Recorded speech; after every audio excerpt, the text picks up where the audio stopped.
비유 강의 18번째죠.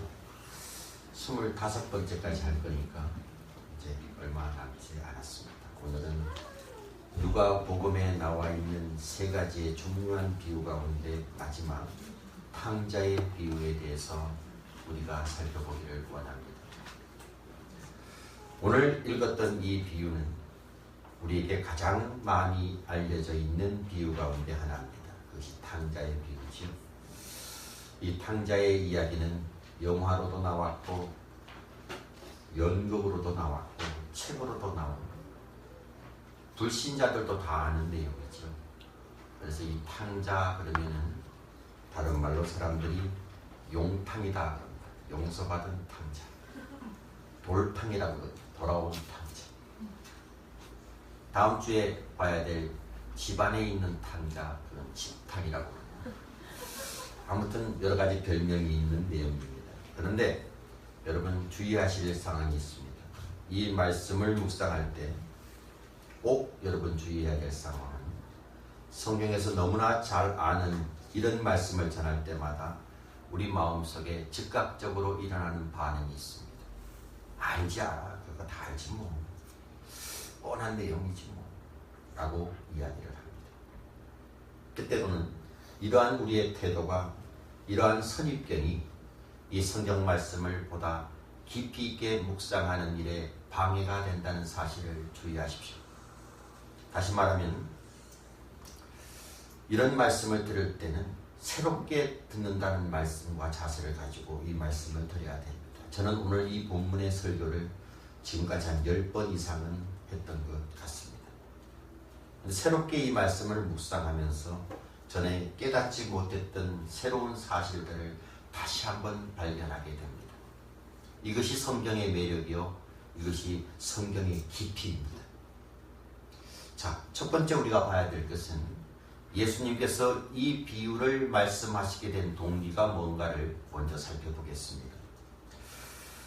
우리는 누가복음 15장에서 계속적으로 나타나는 세 가지의 비유에 대해서 인간을 찾아오시는 하나님의 사랑 이야기를 우리가 들었습니다. 오늘까지 그렇게 듣습니다. 첫째는 99마리의 양을 들판에 놓아두고 잃어버린 한 마리 양을 찾아 나서는 목자의 모습을 보았습니다. 그죠? 그 목자는 바로 하나님이셨습니다. 둘째로는 10개의 드라크마 가운데 하나의 드라크마를 찾고 있는 한 여인에 대해서 지난주에 보았습니다. 이 여인도 역시 하나님이셨습니다. 그리고 세 번째로 이 위대한 드라마가 시작되는데 이 드라마는 잃어버린 아들을 찾는 아버지의 모습의 이야기입니다. 이 아버지가 하나님의 모습으로 하나님이 이 아버지의 모습으로 나타나신 것입니다. 여러분 왜 하나님께서는 이 두 비유로 말씀으로 끝내지 않고 세 번째 비유를 하나 더 첨부시켰을까요? 그 이유가 무엇일까요? 여러분 이것은 반복적인 강조를 하기 위해서 그랬을까요?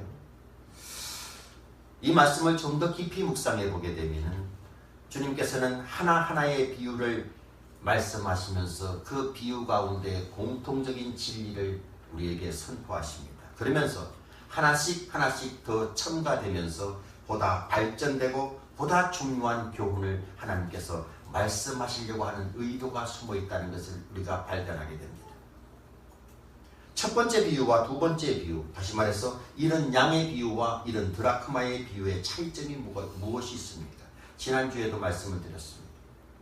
이런 양의 비유 경우에는 이 양은 의도적으로 자신의 의사에 의해서 목자를 떠나간 상태입니다. 그죠? 근데 이 드라크마의 경우는 전혀 의도되지 않은 수동적인 잃어버림입니다. 어느 날 보니까 나는 잃어버린 자리에 놓아 있는 것입니다. 이것이 차이점입니다. 이것은 오늘 이 시대에 그대로 적용을 시키면 어떤 사람은 의도적으로 하나님을 떠나는 사람도 있습니다. 그래서 잃어버린 자의 위치에 놓여 있는 사람도 있고 또 어떤 사람은 수동적으로 자기도 모르는 사이에 하나님을 떠나 있는 사람들도 이 세상 사람들 가운데 수없이 많습니다. 여기서 세 번째 비유가 시작됩니다. 이 두 개의 비유와 오늘 말씀드리는 이 세 번째 비유의 차이점은 뭘까요? 자, 잘 들으십시오.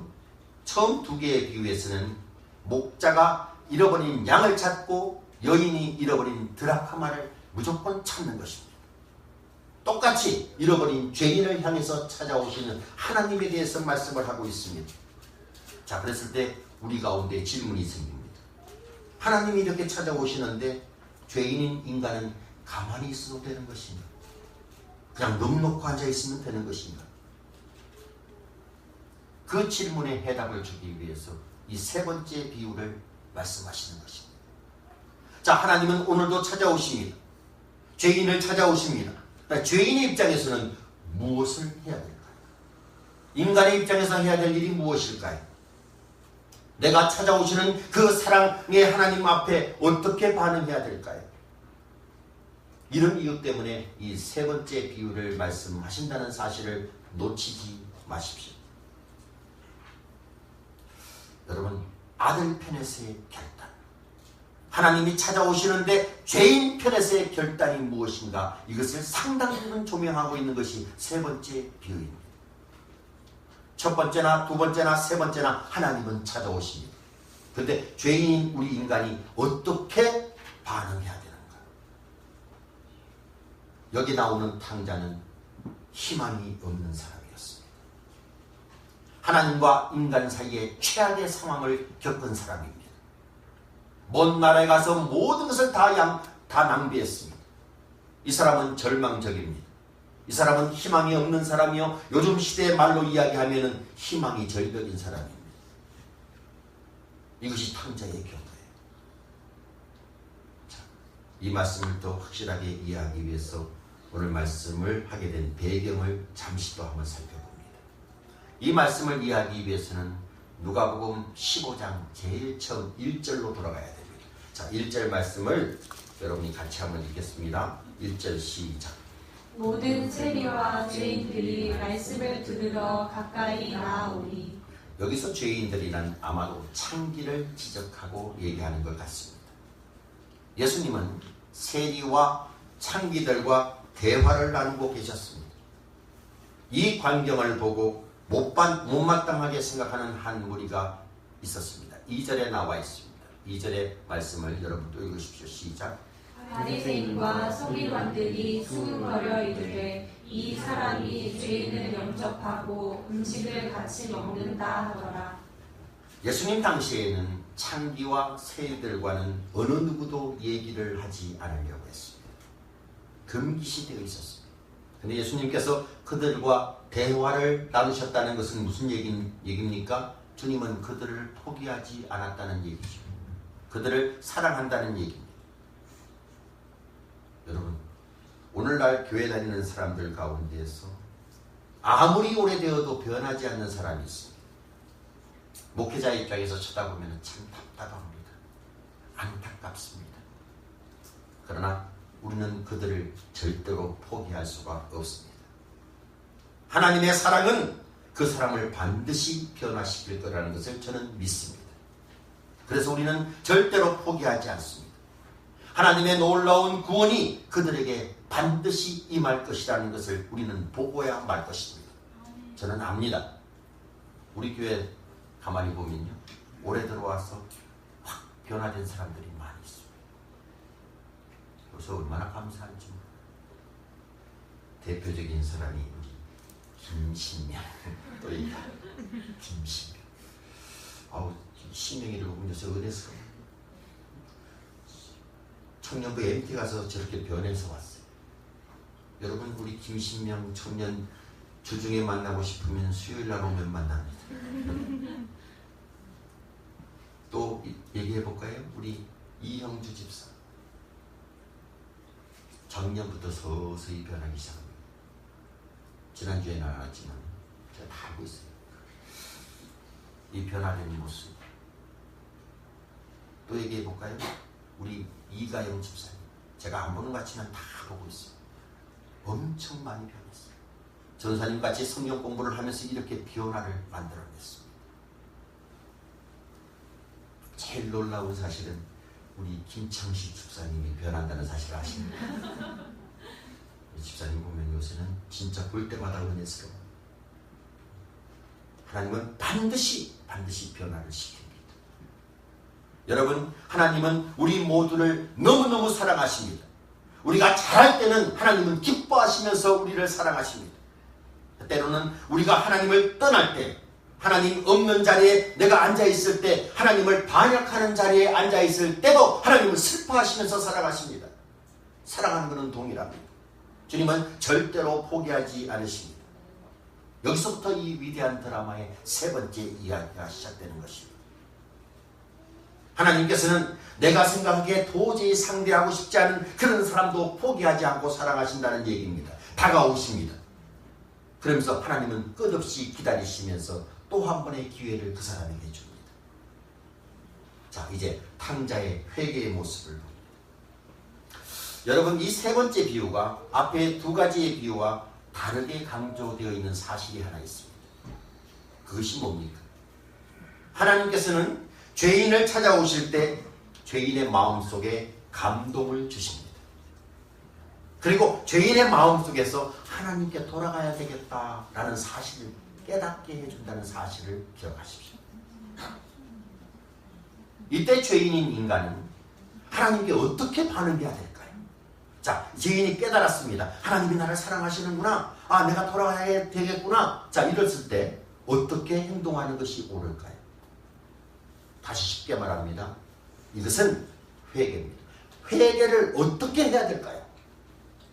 구체적으로 어떻게 하는 것이 회개일까요? 하나님이 나의 마음속에 감동을 주셔서 내 마음속에 아, 이렇게 살면 안 되겠구나. 하나님께 돌아가야지. 자, 그러면 회개를 해야 되죠. 어떻게 회개하는 것이 회개일까요? 첫째, 회개는 자기 자신에 대한 정직한 직면에서부터 시작됩니다. 이것이 없으면 회개가 아니에요. 여러분, 본문에서 가장 중요한 구절이 어디냐면 17절입니다. 17절 말씀을 여러분 다시 읽겠습니다. 시작. 이에 스스로 돌이켜 이르되 내 아버지에게는 양식이 풍족한 품꾼이 얼마나 많은가. 나는 여기서 주여 주는구나. 그 중요한 단어가 이에 스스로 돌이켜 이 말이에요. 여러분, 대단히 중요한 말이에요. 영어에 보니까 이렇게 돼 있어요. He come to himself. 그는 돌아왔다 자신에게로. 그 말이죠. 상당히 흥미로운 말입니다. 자기 자신에게로 돌아왔다 이 말이에요. 탕자는 아버지에게로 돌아가기 전에 먼저 자기 자신에게로 돌아왔다는 것이죠. 무슨 말입니까? 여러분, 인간이 하나님을 떠날 때 또한 자기 자신에게도 떠난다는 사실을 아십니까?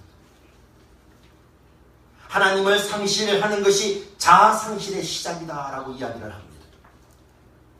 내 의식 속에서 하나님을 지워버릴 때, 내 삶 속에서 하나님을 지워버릴 때 우리는 자신을 망각하면서 살아가고 있다는 사실을 아십니까? 내 자신을 보지 못하고 살아가는 세월입니다. 하나님이 없는 사람은 지금도 마찬가지입니다. 그런데 어느 날 복음을 듣고 하나님에 대해서 깨달았을 때 우리 인간이 회개할 수 있는 첫 번째 길은 내 자신을 내 눈으로 본다는 거예요. 내가 얼마나 추잡한 죄인이었고 얼마나 악한 죄인이었다는 것을 그때부터 보기 시작합니다. 여러분, 이것을 보지 못하면 회개할 수가 없습니다. 회개한다라는 말은 자기 자신을 보는 일부터 시작입니다. 인간의 가장 큰 비극, 죄인의 비극은 자기 자신을 보지 못하는 맹목 속에 있다는 사실을 기억하십시오. 옛날 라오디게아 교회라는 교회가 있습니다. 그 도시에 살고 있는 사람들을 향해서 사도 요한이 본 환상을 그대로 전하는 것이 요한계시록 3장에 나오죠. 그 3장 18절에 이렇게 말합니다. 내가 너를 권하노니 내게서 불로 연단한 금을 사서 부유하게 하고 흰 옷을 사서 입어 벌거벗은 수치를 보이지 않게 하고 안약을 사서 눈에 발라 보게 하라. 안약을 눈에 사서 집어넣어서 보게 하라. 네 자신을. 하나님께서 우리 마음을 흔들어서 새로운 역사를 시작하실 때는 맨 처음 하시는 일이 뭐냐? 바로 눈을 열게 합니다. 그래서 자기 자신을 정확하게 볼 수 있는 눈을 열어놓으십니다. 탕자가 그랬습니다.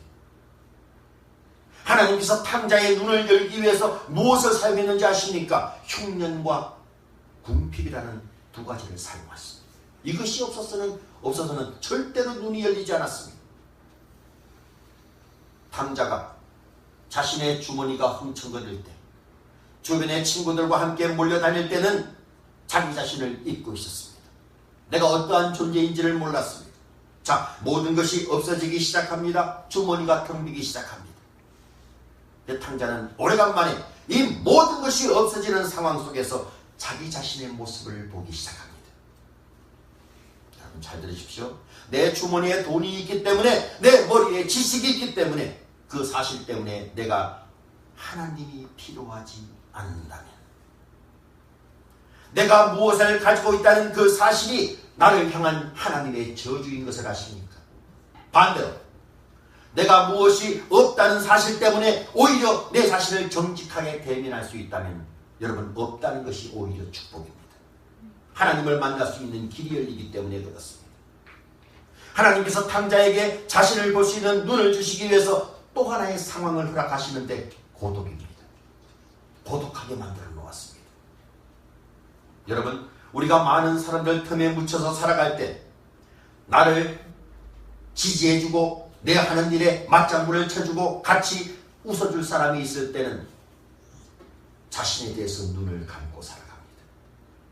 그러나 내 주머니가 비면서 내 주변의 사람들이 하나둘 나를 떠나갈 때, 그때 여러분 더 이상 주위를 바라보지 않습니다. 처음으로 아주 발가벗은 자신의 모습을 바라봅니다. 제가 그랬습니다. 30년 전에 하나님을 만날 때 그랬어요. 그때 바로 이런 질문이 나에게 생깁니다. 내가 누굴까? 내가 어디로 가는 것일까? 그렇다면 이 고독은 얼마나 인간에게 유익한 교사입니까?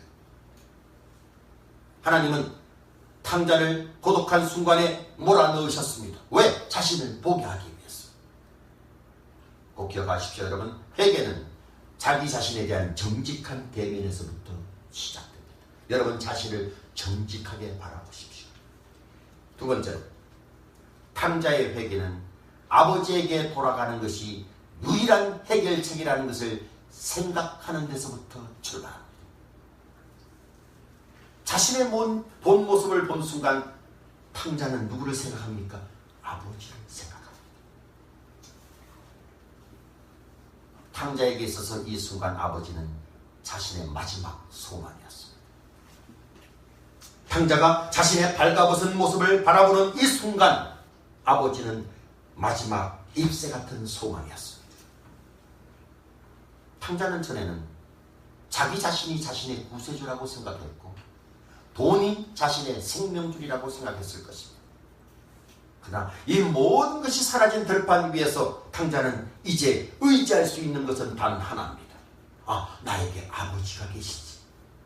저 아버지한테 가게 되면 품꾼들도 배불림 없는데, 이 생각을 하기 시작합니다. 나는 아버지가 필요하다. 지금까지 탕자가 살아왔던 세계 속에서 생각했던 모든 것 중에서 가장 뛰어난 생각이 그 생각입니다. 나에게 아버지가 필요하다. 이 생각을 스쳐서 지나갑니다. 여러분, 회개는 생각만 해서 되는 것이 아니죠. 탕자가 계속 이 생각만 하고 있었다면 무슨 변화가 있었겠습니까? 자, 우리가 전도해 보면 압니다. 가서 예수 믿으라고 계속해서 이야기를 하죠. 그러면 미안해서라도 나중에 뭐라고 얘기합니까? 생각해보겠다. 생각해보지 뭐. 어떤 사람은 10년째 생각 중. 탕자는 생각했습니다. 생각하는 것 중요합니다. 이 생각하는 것이 출발이고 생각하는 것이 중요한 전환점은 맞습니다. 그러나 탕자는 생각만 한 것이 아니라 마침내 그 생각을 가지고 아버지에게로 돌아가는 결단을 내린다는 게 중요합니다. 18절에 보게 되면 내가 일어나 아버지께 가서 이렇게 기록하죠. 여러분, 우리 주변에는 나중에 얘기하시고요. 오늘 말씀 잘 들으십시오. 우리 주변에는 이제 내가 하나님 앞에 돌아가서 믿음 생활 제대로 해야지 라고 생각하는 그 많은 사람들 있습니다. 근데 문제가 뭐냐면 결단을 못합니다. 전혀 하나님과 상관없는 삶 속에서 옛날에 그 자리로 돌아가는 그 모습을 보이는 사람들이 우리 주변에 얼마나 많습니까? 여러분 잘 들으십시오. 생각만으로 변화되지 않습니다. 탕자의 회개는 이러합니다. 탕자는 드디어 결단을 옮기기 시작합니다. 그는 일어났습니다. 그리고 귀향의 위대한 결단을 하고 아버지 집을 향해서 본격적으로 걸어가기 시작합니다. 여러분, 이 결단을 내리기 위해서는 한 가지 해야 될 일이 있습니다. 그것은 돼지 우리에 대한 청산이 필요합니다. 지금까지 돼지 우리 속에서 탕자는 살았습니다. 탕자가 먹었던 쥐염 열매, 여러분 메시지 성경을 보게 되면은 이 쥐염 열매가 뭐냐면은 옥수수 속대다 이렇게 나왔습니다. 옥수수 속대. 자, 내가 즐기던 세상 것을 끊는 일이 먼저 있어야 됩니다. 우리가 하나님 앞에 돌아갈 때 여러분 진정으로 하나님께 돌아가기 위해서는 내가 세상에 즐기던 것을 먼저 청산해야 됩니다. 술을 끊고 도박을 끊고 PC방 가는 걸 끊고 하나님 기뻐하지 않는 일에 대해서 청산을 하고 그 다음에 하나님께로 돌아가야 됩니다. 여러분 교회에 나오는 사람들이 왜 하나님께 돌아가지 못하는 이유가 뭔지 아십니까? 세상에 대한 애정이 남아있기 때문에 그렇습니다. 이것을 과감하게 끊는 것. 자, 이 결단을 통해서 아버지 앞에 돌아왔습니다. 탕자가 아버지를 향해서 부르짖는 고백을 한번 들어보시기를 바랍니다. 다시 18절 한번 읽어보십시오. 끝까지 읽으십시오. 시작. 내가 일어나 아버지께 가서 이르기를 아버지 내가 하늘과 아버지께 죄를 지었사오니. 탕자가 전에 아버지 앞에 떠날 수밖에 없었던 자기의 삶을 구차하게 변명했습니까? 안 했습니까? 안 했습니다. 여러분 회개는 변명이 아닙니다. 변명은 인간을 변화시키지 못합니다. 우리는 때때로 하나님 앞에 자복하는 그 기도를 드리지만은 옛날 자리로 돌아가는 그 이유가 뭐냐? 회개를 변명 정도밖에 생각하지 않기 때문에 그렇습니다. 탕자는 그렇게 하지 않았습니다. 변명 없이 자기 합리화 없이 하늘과 아버지께 죄를 범했습니다. 이 고백이에요. 저는 하나님과 아버지께 죄를 범했습니다. 분명하고 확실하게 이렇게 말씀하고 있습니다. 자신의 죄를 인정합니다. 저는 본문을 준비하면서 이런 묵상을 해봤습니다. 만일 탕자가 먼 나라에서 자기 집으로 돌아오기 전에 옛날 주변 사람들, 친구들 만나서 아마 상의했으면 어떻게 됐을까? 얘네들아, 나 집에 돌아가려고 그러는데 돌아가도 될까? 아마도 친구들이 이렇게 얘기했을 거예요. 등신 같은 소리 하지 마라. 돌아가지 마라. 아버지가 널 받아주겠냐? 야, 네가 어떻게 하고 나왔냐? 아마 맞아 죽을걸? 하지 마라. 신앙의 결단은 여러분 스스로의 고독한 결단입니다. 때로는 내 아내에게 상의를 못할 수도 있습니다. 내 남편에게 상의를 못할 수도 있고 내 주변 사람들이 비아냥거리면서 그냥 이상하게 생각할 수도 있습니다. 상관없습니다. 손가락질하고 나를 규탄한다고 해도 아무런 상관이 없습니다. 왜? 하나님께 돌아가는 것이 내 생명이 사는 길이기 때문에, 이것이 나의 마지막 가능성이기 때문에 고독한 결단을 내리는 겁니다. 그래서 탕자는 아버지 앞에 뚜벅뚜벅 걸어갑니다. 자, 마지막 세 번째로 우리가 볼 것은 회개의 결과를 봅니다. 회개했을 때 어떤 결과가 있을까요? 회개는 어떤 결과를 가져다 줍니까? 이것을 한 문장으로 요약하면 이렇습니다. 아버지께 돌아올 때 탕자는 온전히 과거를 떠날 수 있었고 새로운 현재를 선물로 받았고 새로운 미래에 대한 가능성이 보장되었다. 여러분, 이것이 회개의 결과입니다. 여러분, 하나님께서 우리로 하여금 과거를 떠나게 하실 때 하나님은 온전히 우리의 과거를 용서하신다고 말씀했습니다. 망각이 아니라 용서입니다. 이렇게 생각하지 마십시오. 아들이 아버지 앞에 돌아왔기 때문에 아버지가 용서하셨지 뭐. 이렇게 생각하지 마십시오. 아버지는 이미 용서해 놓으셨습니다. 이미 용서해 놓고 기다리고 계십니다. 돌아왔을 때 아버지가 아들을 붙들고 너 앞으로 이런 거 고쳐 우리 집에 살려면은 이렇게 얘기한 것도 없습니다. 조건 없이 용서했습니다. 이 아버지의 모습을 본문 속에서 똑똑히 보십시오. 용서는 받아주는 것입니다. 진정한 용서는 따지는 것이 아닙니다. 있는 모습 그대로 받아주는 것입니다. 이 아버지의 모습을 보십시오. 20절에 아직도 거리가 먼데 아버지가 그를 보고, 저는 이 말씀을 읽을 때 제 가슴이 찢어지고 너무너무 가슴이 아프고 하나님의 사랑이 밀려옵니다. 옛날 성경에는 상거가 먼데 그랬죠. 이 말은 무슨 말입니까? 아들이 집을 나간 이후부터 아버지는 문 밖에 서서 먼 곳 아들이 나간 곳을 바라봤다는 얘기입니다. 먼저 그때부터 기다리고 있었다는 겁니다. 거지가 하나 나타나면 우리 아들이 아닌가를 다시 눈을 뜨고 다시 쳐다보고. 자, 드디어 남노한 옷차림을 입고 한 사람이 오는데 가만히 보니까 자기 아들이에요. 아버지가 먼저 봤습니다. 스펄전은 이 말씀을 이렇게 이야기합니다. 주님의 자비와 긍휼의 눈은 회개의 눈보다 훨씬 빨랐다. 친근히 여겼다. 이것은 불쌍해졌다는 말이 아니죠. 같이 아파했다는 것입니다. 아들이 가슴앓이를 하고 있었을 때 아버지는 2번, 3번 자신의 가슴을 치면서 가슴이 더 아팠습니다. 여러분, 아들이 가슴을 찢고 있을 때, 궁핍과 환난으로 가슴을 찢고 있을 때 아버지는 자기 가슴을 12번 더 찢었습니다. 하나님의 아픔을 이 말씀 가운데 보십니까? 이 아버지는 아들에게 달려갑니다. 이 말씀의 대목에서 스펄전은 또 이렇게 말합니다. 행여나 아버지가 나를 받아주실까? 무겁고 천근 같은 걸음으로 한 걸음을 탕자가 옮겨놓을 때 아버지는 10걸음을 달렸을 것이다. 아들이 한 걸음을 옮겨놓을 때 아버지는 10걸음을 옮기시던 이 아버지의 마음, 이 마음이 하나님의 마음이라는 것을 기억하십시오. 이것이 하나님의 사랑입니다. 용서는 말뿐만이 아닙니다. 아버지는 말만으로 용서하는 것이 아니라 무조건 용서했습니다. 그리고 이 아버지가 어떻게 합니까? 제일 좋은 옷을 입히라. 손에는 가락지를 끼우라. 발에는 신을 신기라. 여러분, 로마서와 갈라디아서를 보게 되면 우리가 주님 앞에 나와서 예수 그리스도를 나의 구주와 주님으로 영접했을 때 우리에게 주시는 가장 놀라운 선언이 있습니다. 그것이 뭡니까? 의롭다함을 칭해주겠다, 이 말이죠. 이 말이 뭡니까?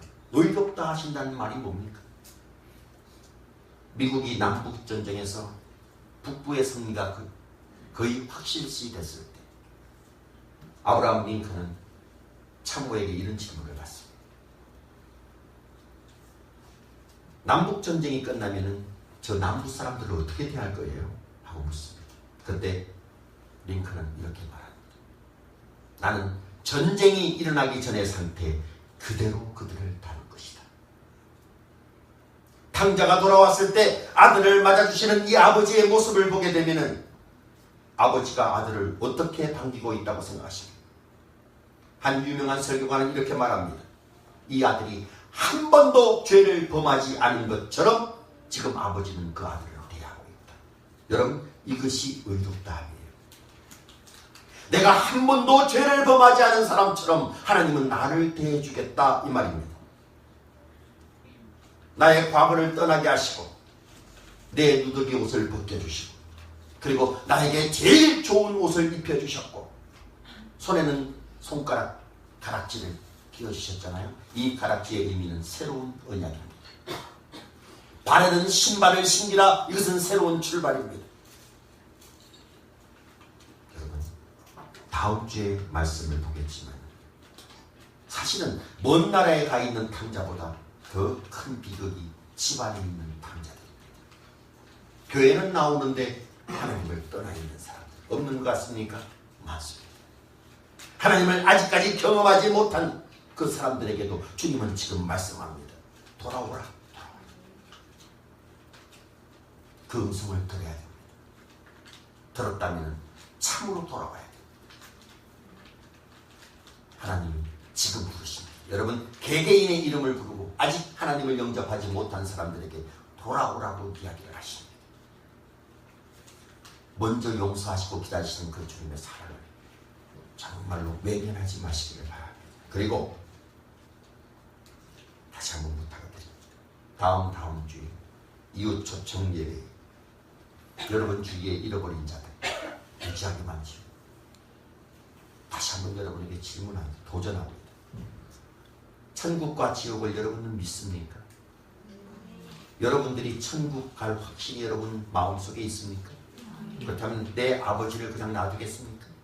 내 부모를 그냥 놔두겠습니까? 복음을 듣게 해야죠. 말씀을 듣게 해야죠. 그렇다면 어떻게 해야 됩니까? 수단과 방법을 가리지 않고 교회로 모셔와야 됩니다. 말씀을 들을 수 있는 자리로 데리고 와야 됩니다. 그것이 천국을 확신하는 자의 모습 아닙니까? 이번 12일에 여러분 이 자리가 차고 넘쳐서 그 모든 사람들이 복음을 듣는 놀라운 역사가 일어나기를 간절히 소망합니다. 기도하십시오.